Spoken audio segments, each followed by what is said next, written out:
Order. I call Secretary of State Matt Hancock to make a statement. Thank you very much, Madam Deputy Speaker. And with permission, I'd like to make a statement on reforming the Mental Health Act.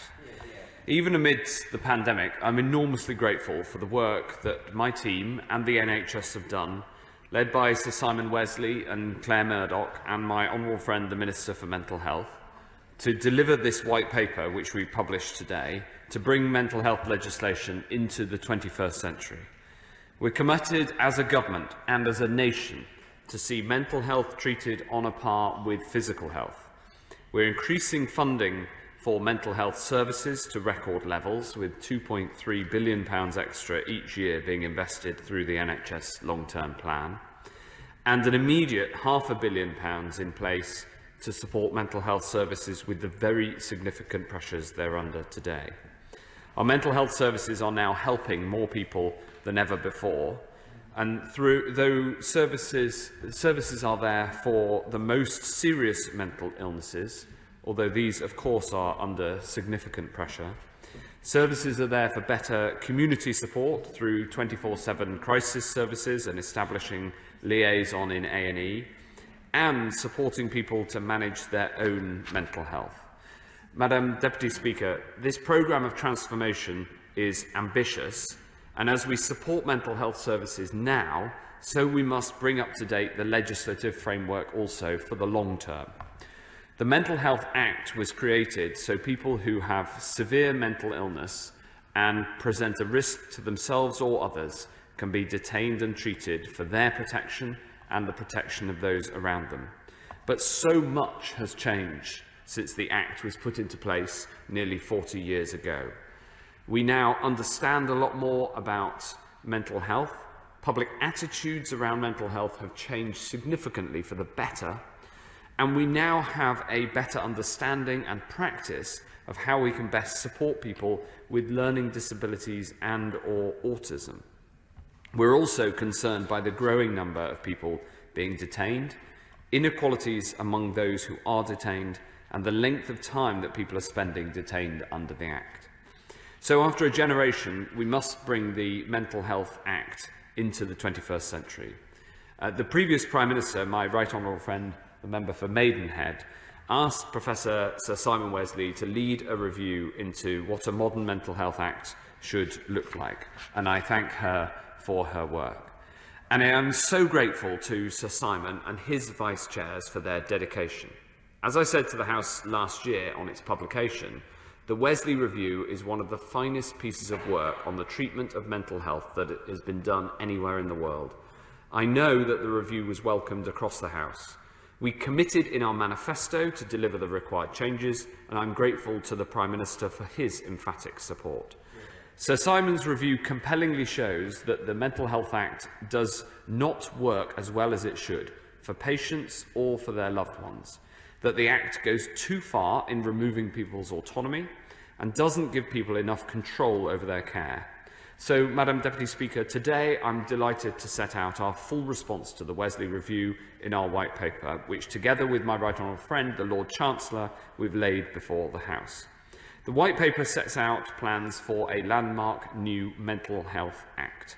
The new Act will ensure patients are put at the centre of decisions about their own care, that everyone is treated with respect, and the law is only used to compel treatment where absolutely necessary. The White Paper has been developed in close consultation with those with the greatest expertise: the Royal College of Psychiatrists, Rethink Mental Illness, Mind, the Centre for Mental Health, and countless practitioners on the front line, and I thank them all. There are 4 pillars to this work, and I'd like to take a moment to update the House on all of them. First, Madam Deputy Speaker, we will give patients a voice in their own care, which we know leads to better engagement in treatment. So we'll put care and treatment plans and advanced choice documents into statute for the first time, so patients are more closely involved in the development of their care, and so they can have confidence that if they lose capacity because of illness, their preferences will be properly considered. We're making it easier for patients to challenge decisions about their care, creating a new right to choose a nominated person who's best placed to look after their interests. and increasing patients' access to the independent tribunal to provide vital independent scrutiny of detention.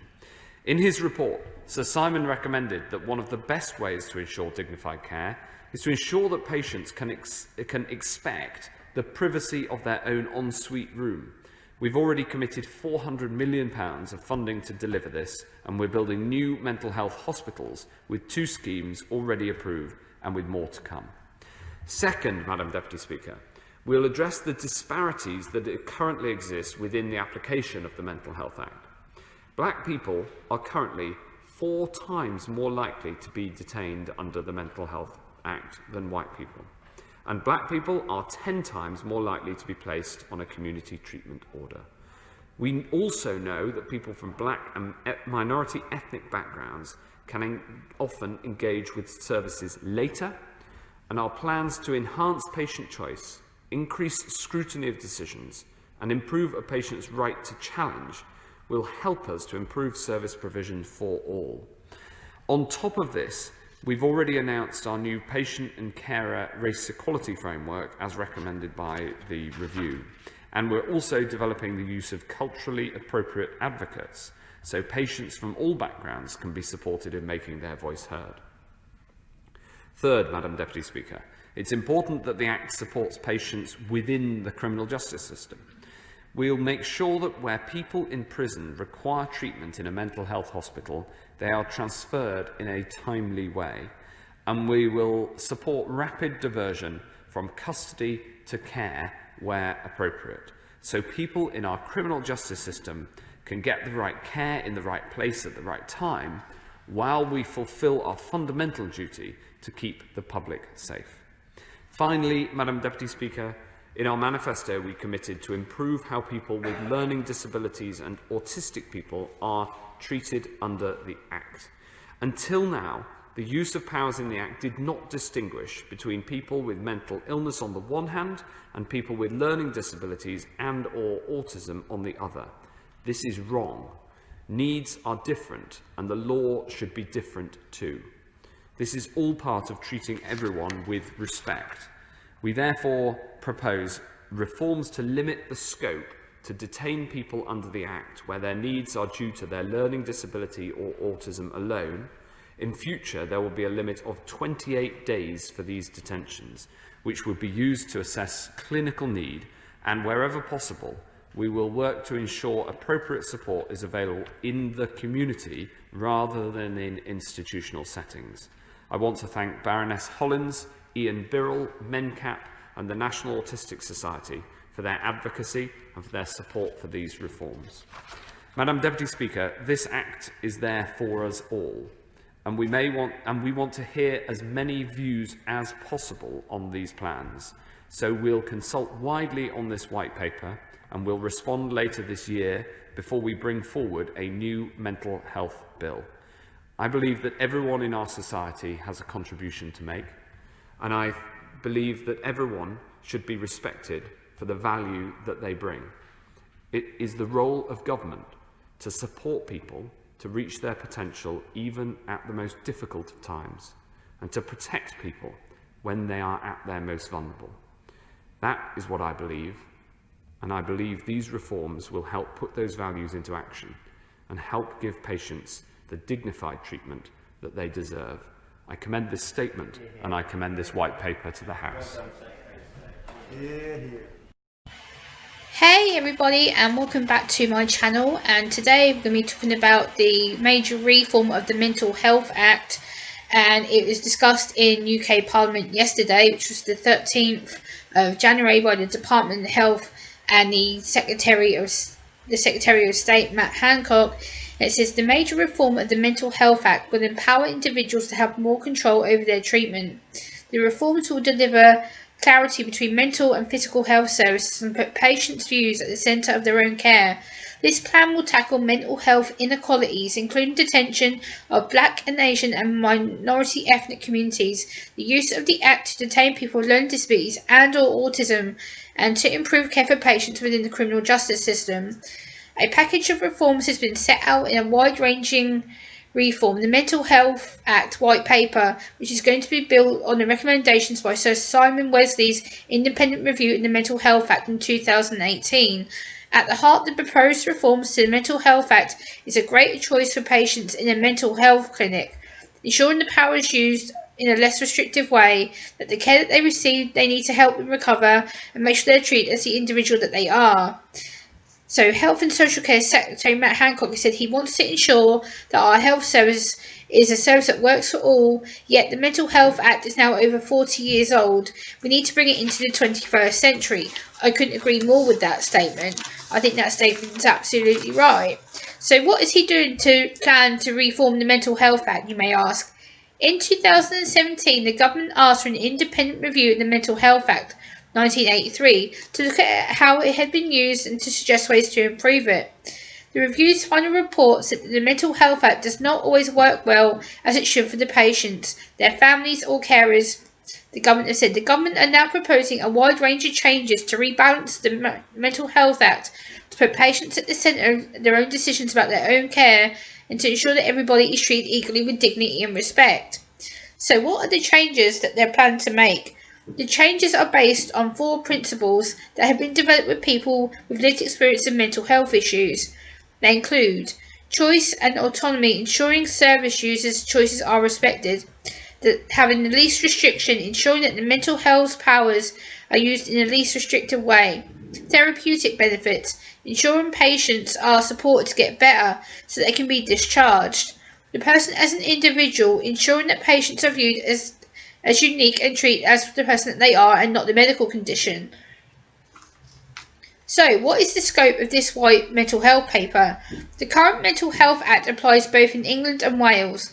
The majority of the white paper concerns health policy, which is devolved to Wales. This white paper represents the position of the UK government, which has commissioned the independent review of the Mental Health Act.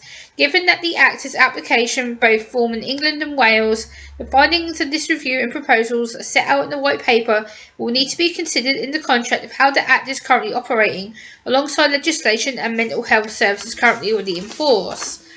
So, that's kind of a snapshot of what the government is saying, but what do I think about this mental health statement?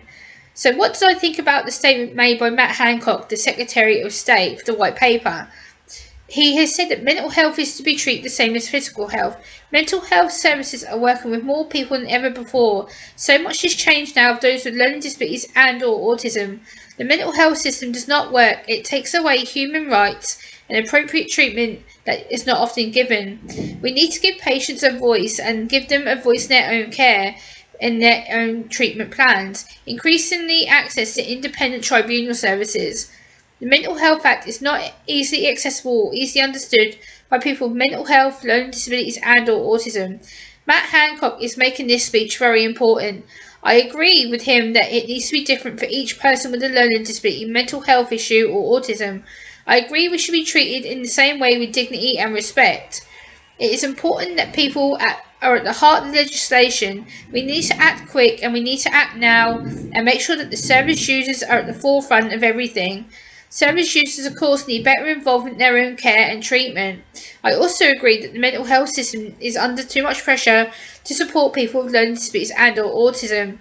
As somebody on the autistic spectrum myself, I completely agree that we need more advocates in the mental health system to help us communicate our rights and to make sure that we get the right treatment and the right place. The only thing that I do worry about this legislation as someone on the autistic spectrum is whether they are willing to listen to us and take into account our own lived experiences and what is best for us.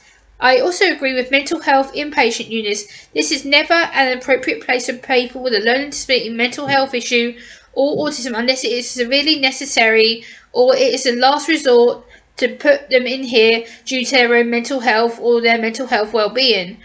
We need to be treated in our local communities with the right medication, the right therapies and support that can be put in place by the right professionals at the right time. I also agree that he says that we need to be valued, treated with dignity and respected. This is all about patient care and patient bedside manner. This is all about making sure that you respect the person for who they are and their own mental health issues, their own mental health struggles.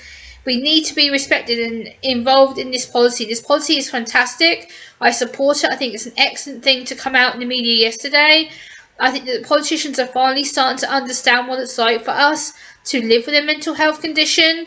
And I think that actually start to take our treatment into account, not just assuming what's best for us or what they think is best for us based on healthcare or based on what professionals have told them to do, people with learning disabilities, autism, mental health issues. No, that's wrong. That's wrong. That's wrong. We need to be support for the individual that we are, because each individual is different on the spectrum.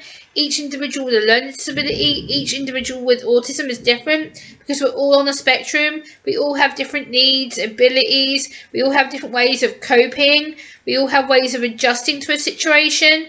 So it's making sure you take our account into account and making sure that we are involved, we're kept up to date, we're kept constantly in the loop about what's going to happen to us and when and why, because that's the barrier that we often don't get told. What's being done to us, why, if we've been taken somewhere, if we need to go somewhere. So yeah, this is just my kind of little snapshot, my opinion.